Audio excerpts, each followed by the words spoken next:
So we have the condition. Now, what if we were to have a what if we did a different condition? What if we had the ability to use a different type of candle? Yeah, what about that? Because traditionally, I believe the Japanese like to use Heikin Ashi candles, which, if you don't know about Heikin Ashi candles, go Google it. But they are calculated differently to the standard candle. The standard candle is essentially you have 4 values for each candle. You have an opening price. Let's get my arrow. You have an opening price, you have a high, you have a low, and you have the close. So 4 values for each candle. With the Heikin Ashi, the open price is the midway point between the previous candle's open and close. The high is the maximum value that it got to, so the high is pretty much the high. And the close is an average of the high, the low, and the closing price. So where it plots the end of the candle is the average. So it's essentially high plus the low plus the close divided by 3, or HLC 3. So they tend to sort of show more of a trend-based candle. They can be quite handy. So it's actually quite good if you're seeing a downtrend and then it turns to a green candle. That's generally a confirmation that it's starting to reverse. In a sideways market, it's not so much. So the best way to read a Heikin Ashi candle is you want to see wicks going on one side of the candle. In other words, candles that look like that, that's good, because the candles are pointing up, means sort of saying, yep, things are going up. If you see candles with wicks on both sides, e.g. this guy here, and this guy here, and this guy here, and this, then these are indecision candles. They're sideways. Generally, you don't want to get in or out of a trade on those ones. You want to get more confirmation. So you're looking for candles that have wicks on one side. If it's a green, you want it to be up. So generally like that. If you were following this trend, you'd stay in, and when you see this red candle, you'd get out. And sure enough, this purple arrow would definitely confirm it. Get out now. So let's see what we can do about that. We go into our code. Now we want to create. Let's create a function. Let's create some more function. I love my functions, don't we? All right, so let's stick my function where the sun don't shine. Let's start separating our code to make it easier to read. Like so. And let's go there, and let's put some lines in there. Cool. Alright, so let's create some Heikin Ashi magic. Okay, so to do that, we're going to use the security function. So the security function is where you take 3 parameters. I believe it's 3 parameters. Let me just check. You can do lots of things. Okay, well, you need the symbol. So in other words, what particular stock or coin you're actually referring to. What resolution you want it to be. So you might be on a daily candle. Let's do this for a sec. Let's change down to an hourly candle. So you might be on an hourly candle, but you might be interested in knowing what the 4-hour candles are doing.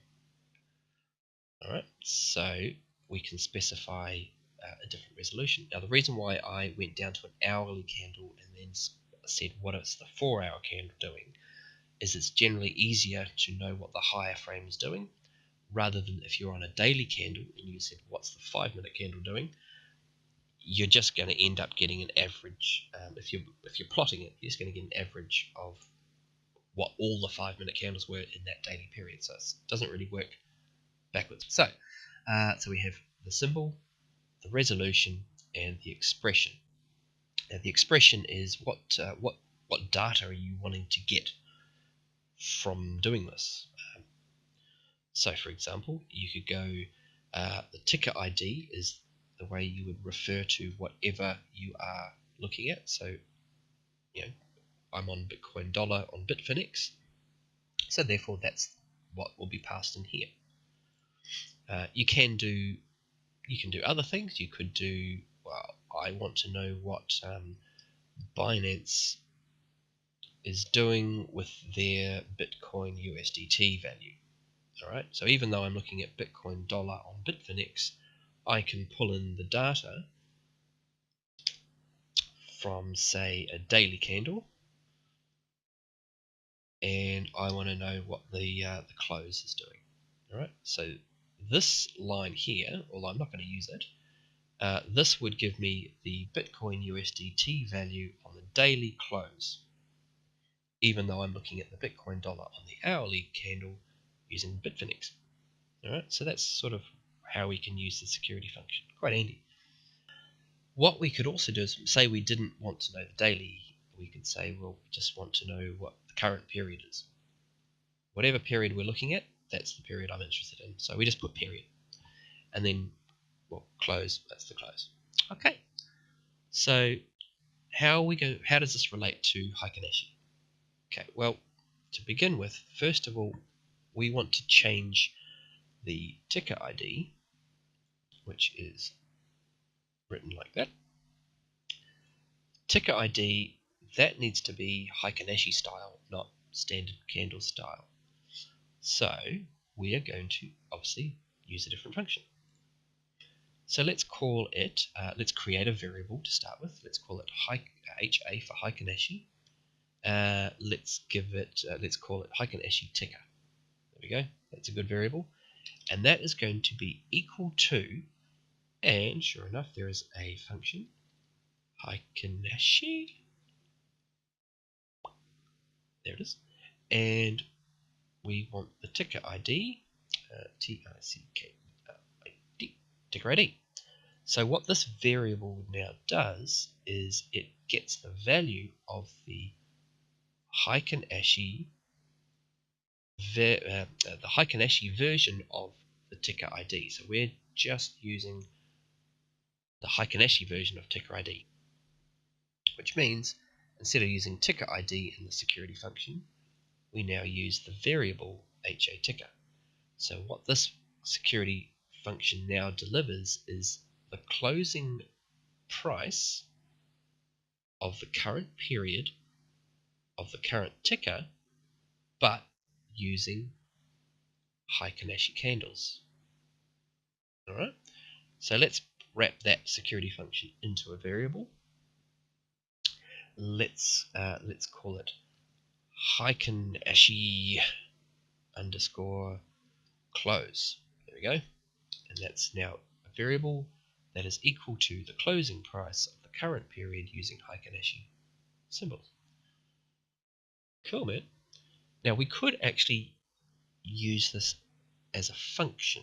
We could get different resolutions. So to do that, let's go one step further. To make it into a function, I'm going to open parenthesis so that we can pass a parameter into it.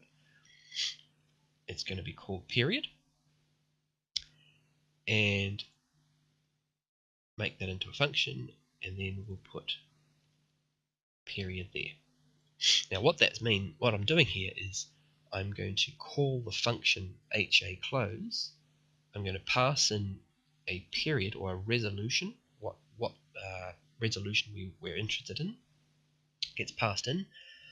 Security function then takes Heikin Ashi ticker, uses the period we passed in, so I could call it with a daily function, or I could call it with a 5-minute function, whatever, and we want the close. Cool, so that means we now get, we can be on an hourly time frame, and we might want to know what the 4-hour Heikin Ashi close value is. Alright, so now that we've done that, we can use it in something else. Where is it? Alright. Let's make another condition where the closing price using Heikin Ashi candles is, well, first of all, let's save just to make sure we don't have any errors.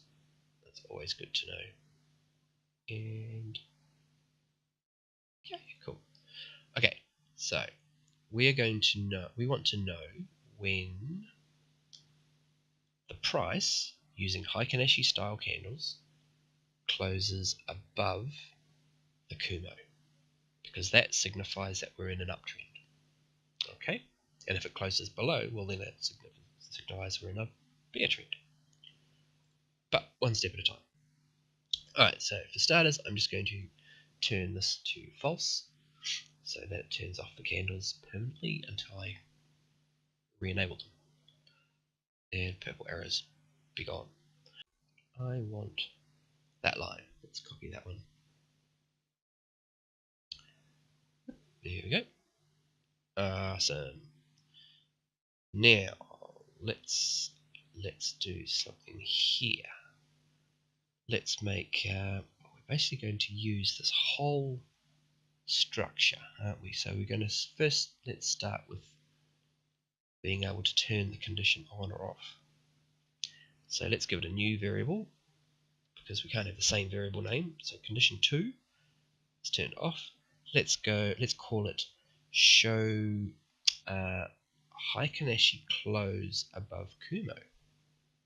So let's go Heikin Ashi close above, close above,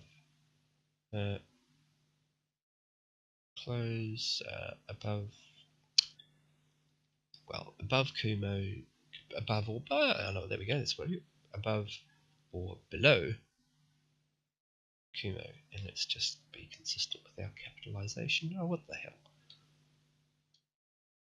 There we go, above, below Kumo. So that's the condition, is C2.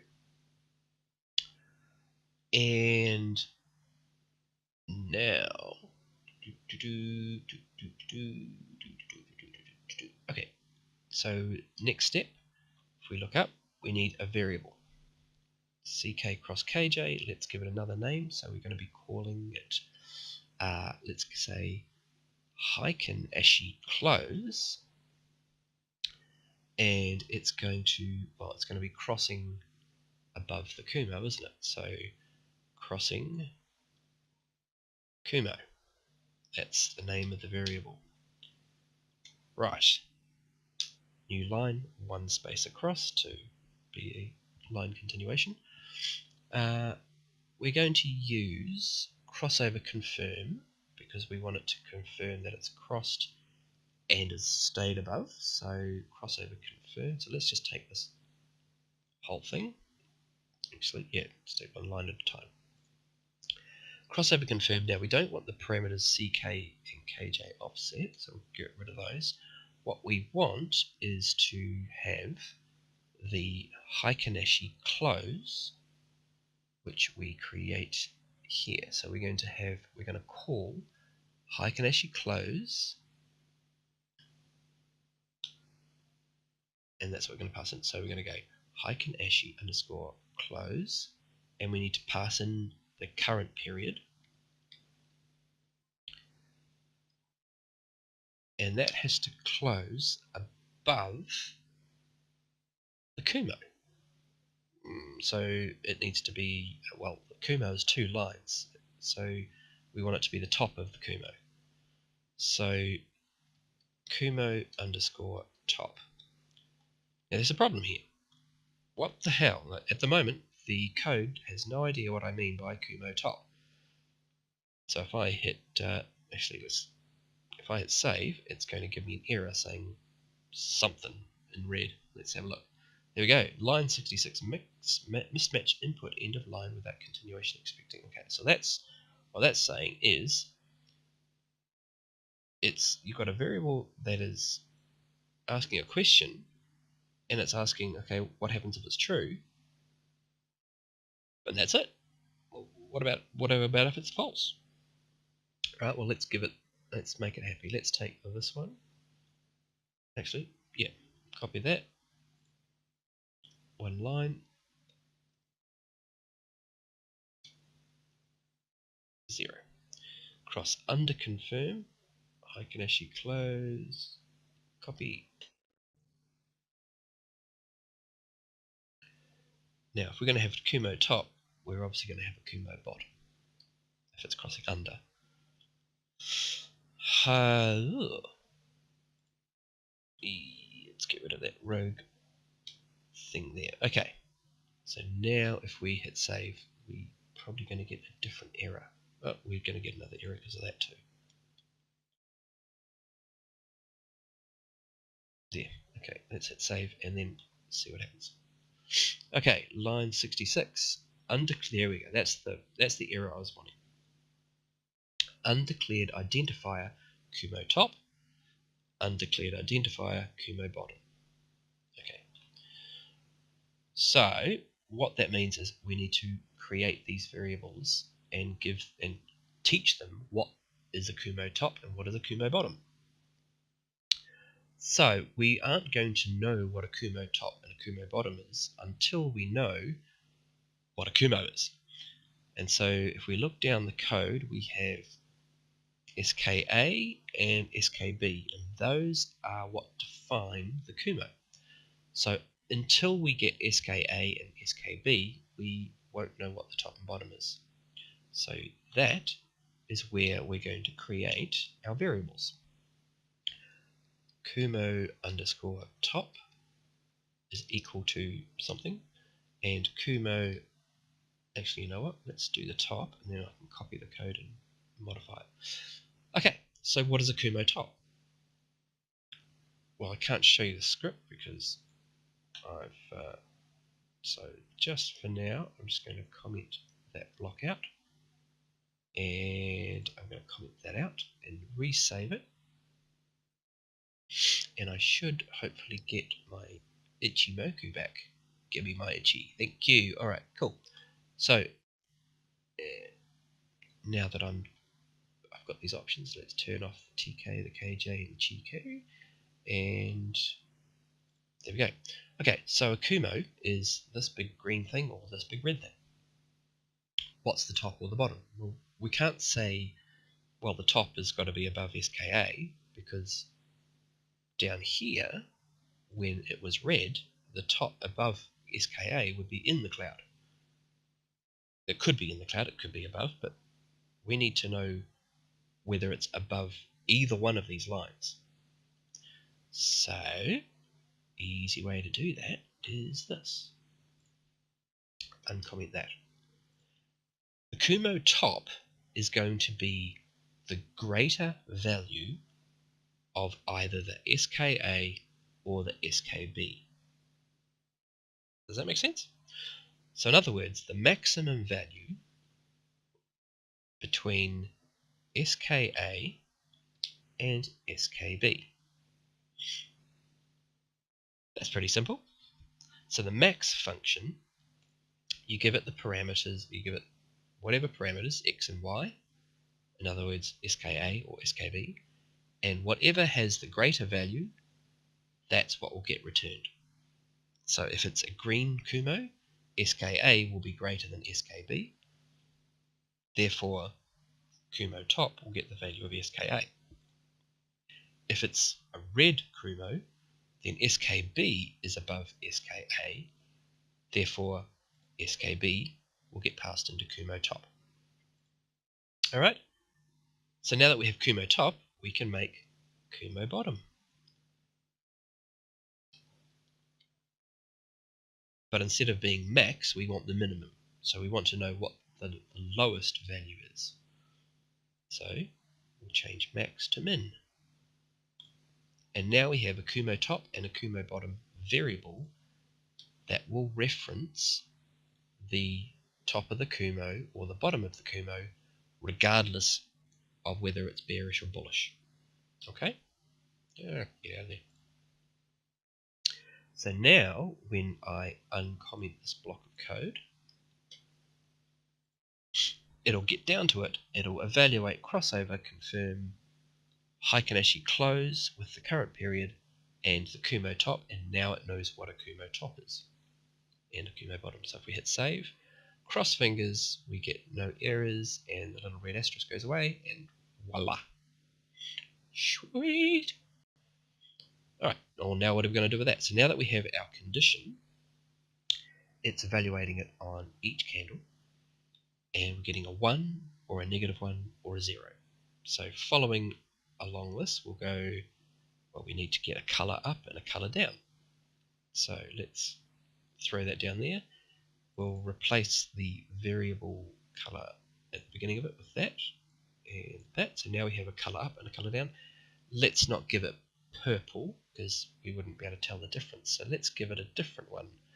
Let's give it, if it goes up, let's give it a lime colour. And if it goes down, let's give it a red colour. Okay.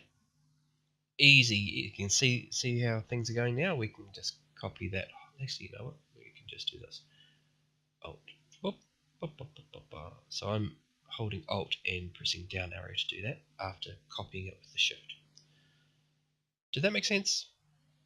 Okay, what I mean by that is, I know I've said it before, as long as you're in the line that you're wanting to copy, you hold Shift and Alt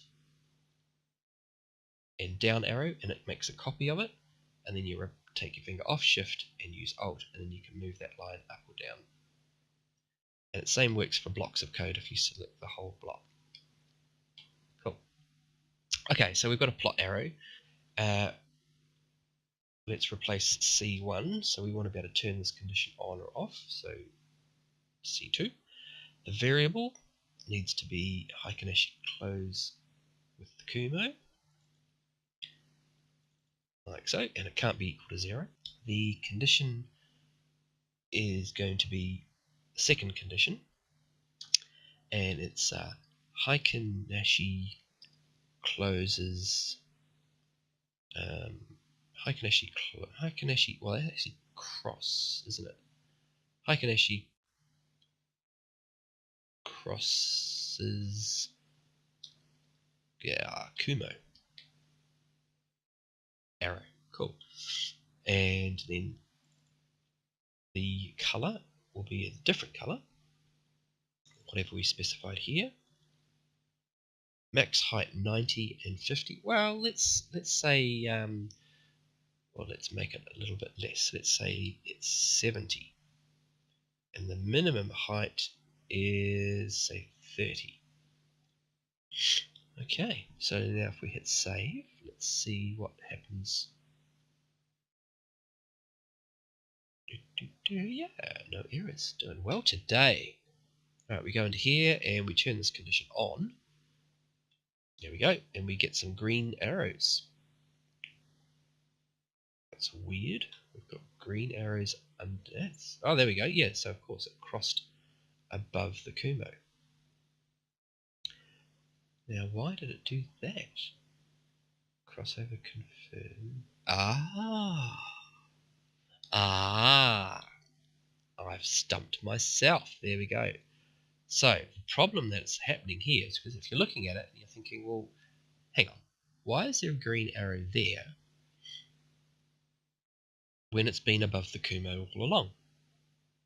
Well, that's because the Kumo is offset into the future.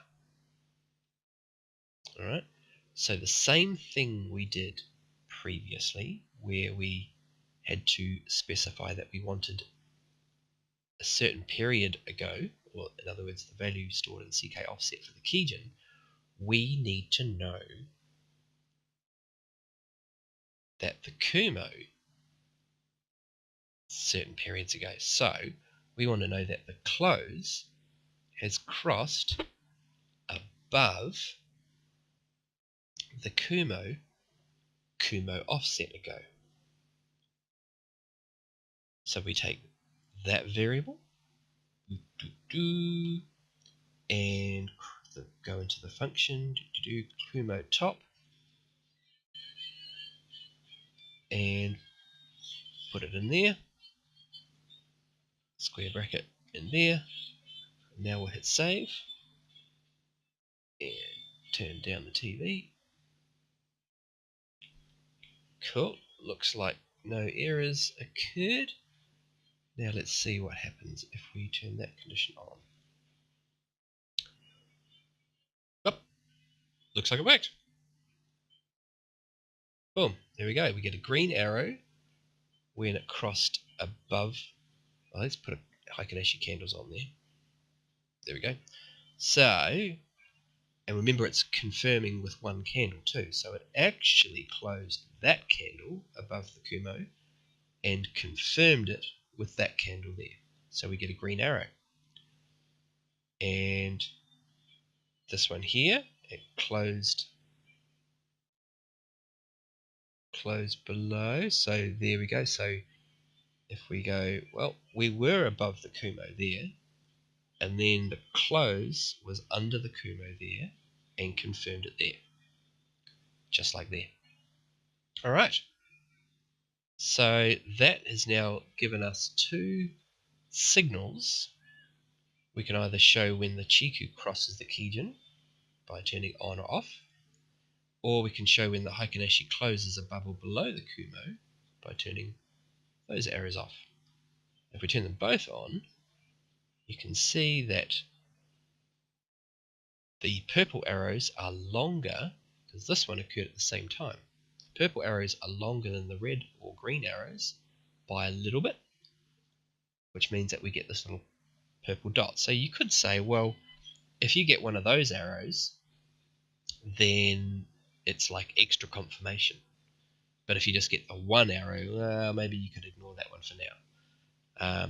So even maybe if you had a look back here, you could say, well, you got a purple arrow, and then that followed with a green arrow, so it's pretty confident to go up.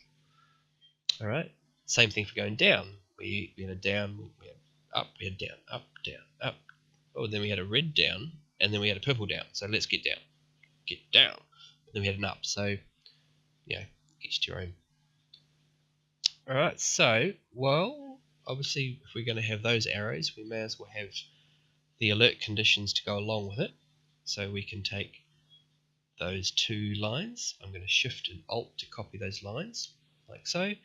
And while they're still highlighted, hold alt and down arrow, pull them all the way down, and then alter the details. So instead of CK cross KJ, we want HAC cross Kumo.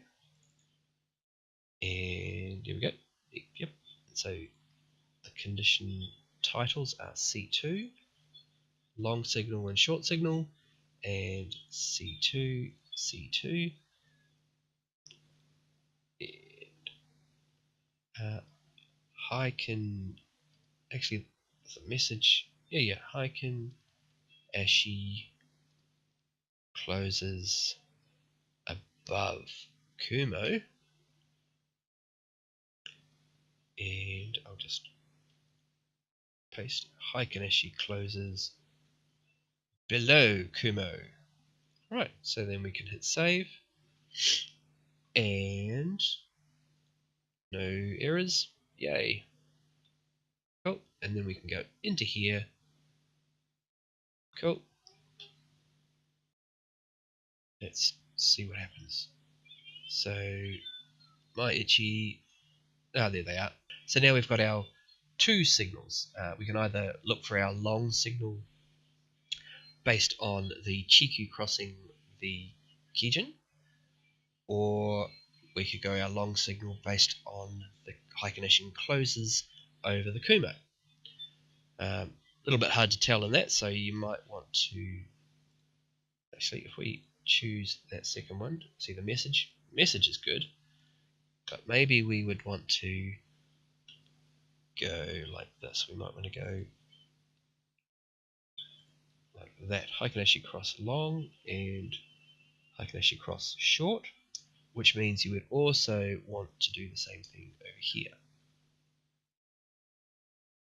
Like so. And then we hit save. Wait for it to do its thing. Cool. And go into a new alert. And we want to use our indicator, and there we go. So C1 CKX KJ long signal. So tell me when it goes long, tell me when it goes short. Either way. Cool. So I hope that has been informative. In summary, what have we done? Well, we have done heaps. Let's go back. Let's have a look. So we've created functions that we've created a function called crossover confirm and cross under confirm, where we passed two variables to test whether they crossed, and we also have a number of bars of which to confirm the cross to avoid fake outs.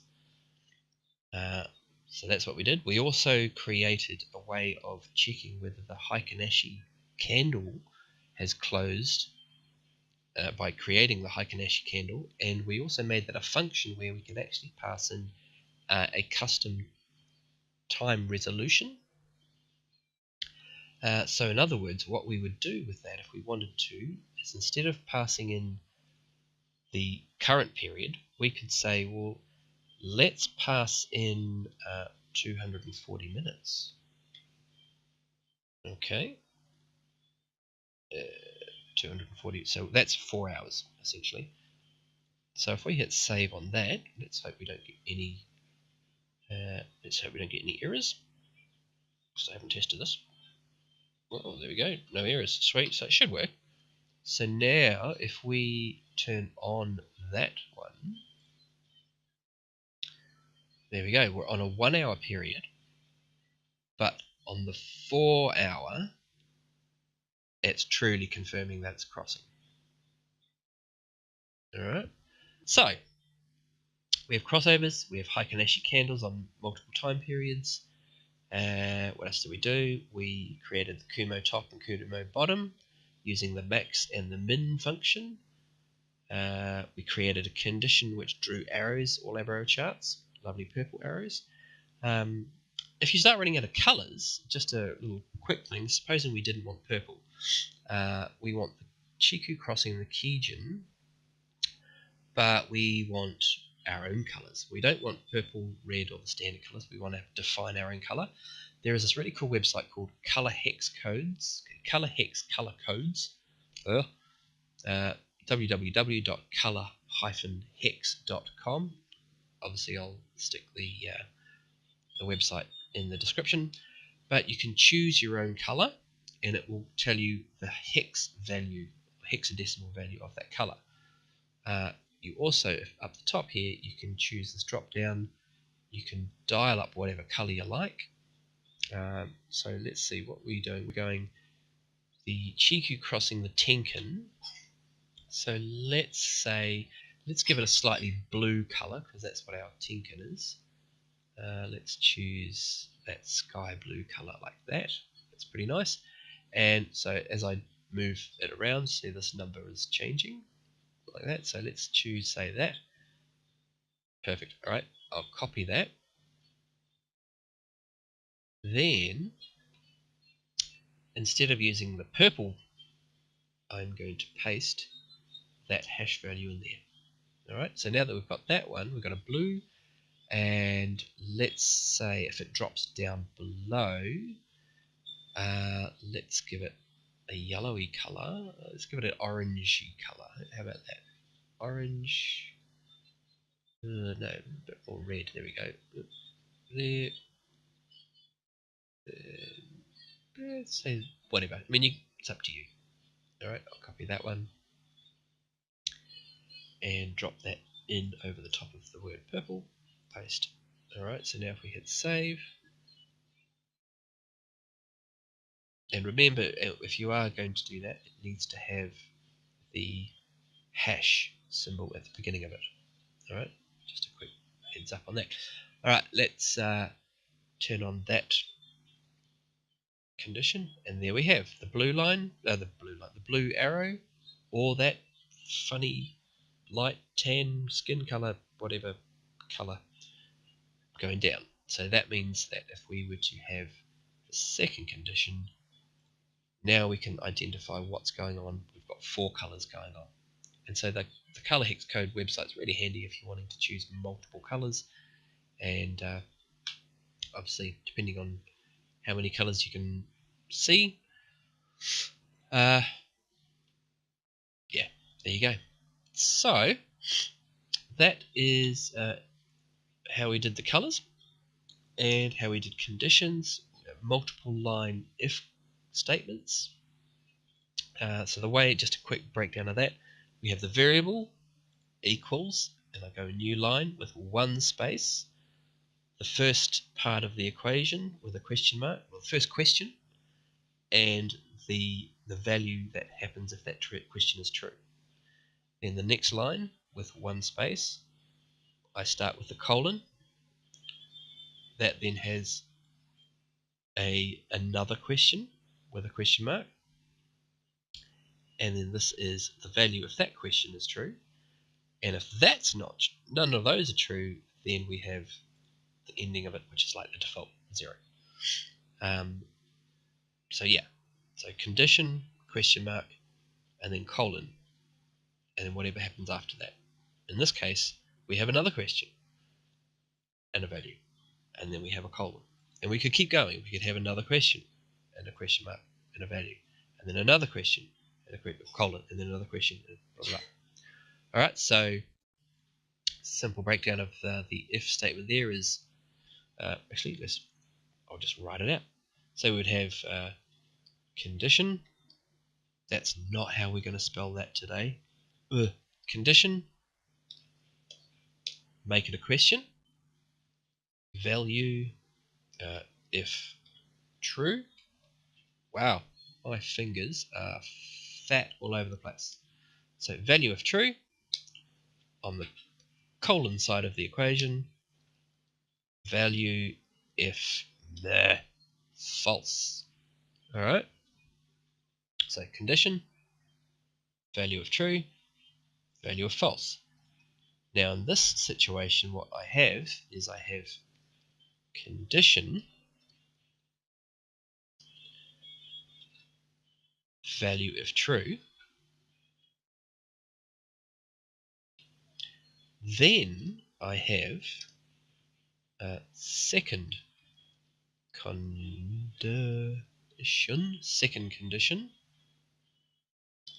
with the question, second value if true. Okay, follow what I'm doing here? And then value if false. Alright, so let's break that down for a sec. The basic way of doing the conditions are you have a condition which evaluates to a true or a false. Put in the question mark, and so if that condition is true, then that goes here. Do that. If it's false, then do that. In this multiple one, I have the initial condition. So I could say first condition. Actually, let's do that. First condition, first value if that is true. Otherwise, we have a second condition. Oh, that's not right. Get rid of that. Then we have the second value if true. Otherwise, if the first condition and the second condition are not true, then value of false. All right. So there's the condition. There's the first condition. That's the first value of true. Here's the second condition. Here's the second value of true. Otherwise, value of false. All right. If you've got any questions, pop them in the comments. You'll also see in the description there is a Discord channel link. If you want to join that, by all means. I've just got it started, so at the current time of recording, not too many people in there, but hopefully that will grow. I check it fairly regularly.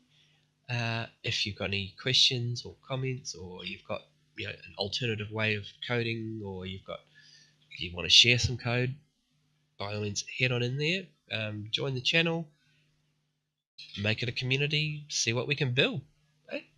See if you like it. Cool. So the reason why I decided to do this was one person reached out to me and asked how to do these if conditions.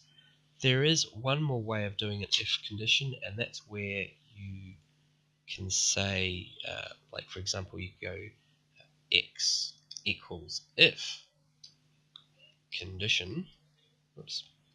If condition. Oh man, let's spell it correctly. If condition. That's where, and this is like a function. So you would go equals greater than new line. Now this is where you would hit the tab button. So 4 spaces. You know, blah blah blah. So multiple lines of code would be wrapped up into this. So as long as there's one tab space or four spaces, whatever's in there is wrapped up in this if condition. So you might want to test for something and calculate value, blah blah blah blah blah, and then you might want to do another value gets calculated. All of this code gets calculated providing this first condition is met.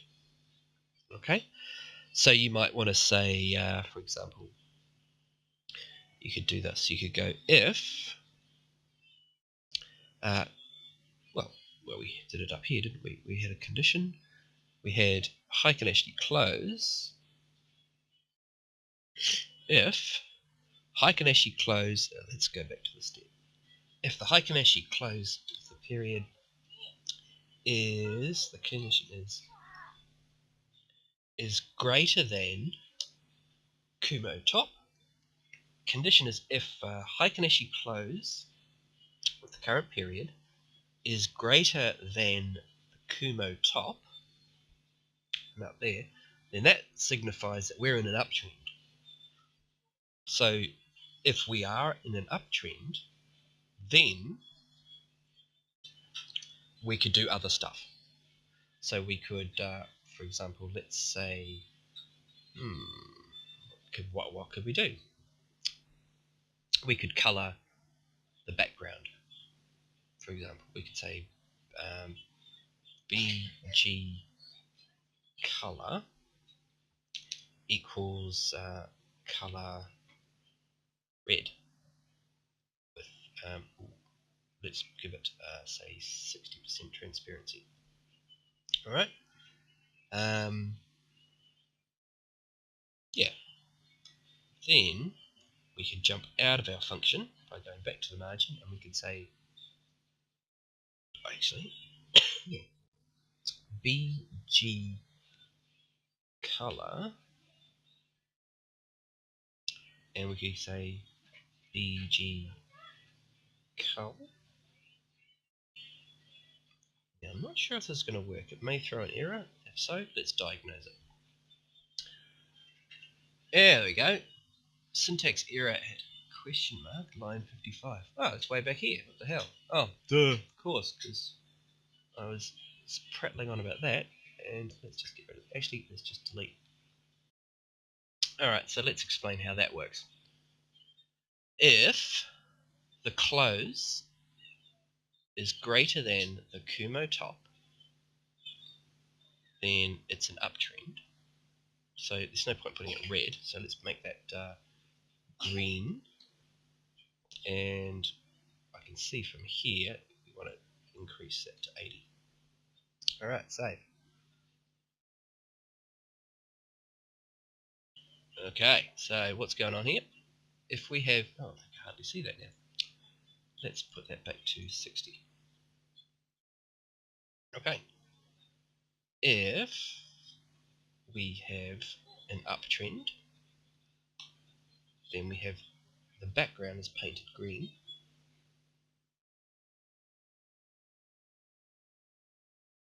Interesting. Close. let's change that. If the close is greater than the Kumo top, and of course, because the Kumo top is offset again. Ha! So that means we need to have, whenever you're referring to the Kumo, you need to refer to the Kumo that's been offset. Wow, fell for that myself, didn't I? Okay, let's see what, there we go. That's better. That's much better. Okay, so that's exactly what we wanted to see. So now we can see if it's green, we have an uptrend. So that's theoretically, if you're wanting to follow the trend, you would only trade when you've got a green background. Now that we've got that working properly, we could then go, hey, let's go Heikin Ashi close with the 240 resolution is greater than the Kumo top, which is offset, so we save that, and let's see what happens. Wow, that's ugly as. That's better. Okay, had to do a bit of calculation. So now what we're doing is we are saying, as long as the Heikin Ashi candle closing on the 4-hour chart, which is what we're on, so let's go to the hourly. There we go. As long as the Heikin Ashi closing on the 4-hour chart is greater than the value of the top of the Kumo on this 1-hour chart, then we are in an uptrend and it's safe to trade long. Cool. All right, so hopefully that has given you a whole bunch of information. You may have questions, by all means ask away. You can obviously, if it's above the Kumo, or if this condition is one way and you're in an uptrend, you could then say, well, let's say, let's go y equals if some other condition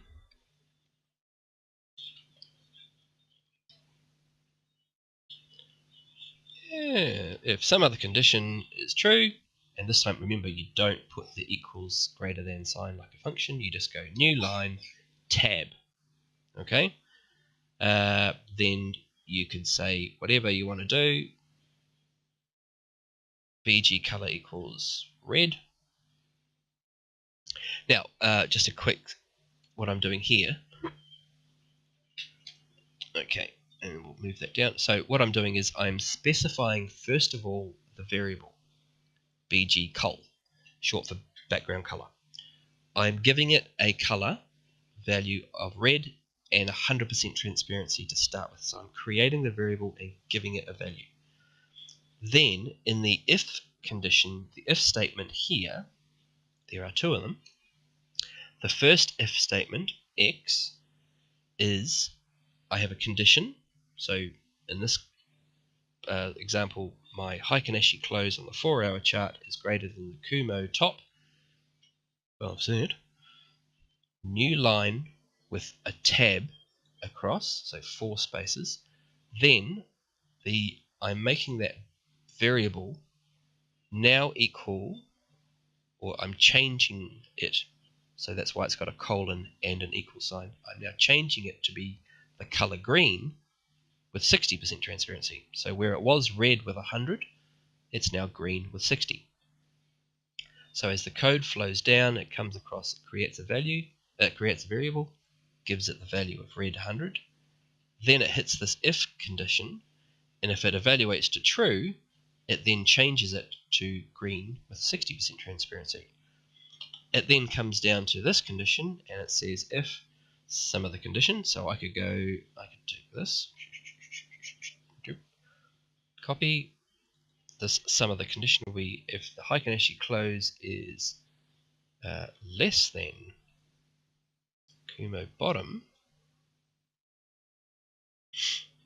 then change it to red with 60% transparency. Then the very last line is paint the background with some color, and the color is going to be the variable bg color. All right, so whatever conditions these are will determine whether it gets painted green or whether it gets painted red. So let's see what happens. Hit save and cross fingers. Oh hey! All right. Oh, look at that. So we have red when the price is closing below the Kumo, and we have green when it's closing above the Kumo, and in the case where it's neither, in other words, it's in the cloud, like it's closing inside the cloud here, we get nothing. So saving that, and obviously these conditions would be, I'd probably want to turn this feature on or off. So I could just do this. I could take that. No, I could take that line and just very quickly call that C3 PO. Not really. Input false. Show background color change. Trend change.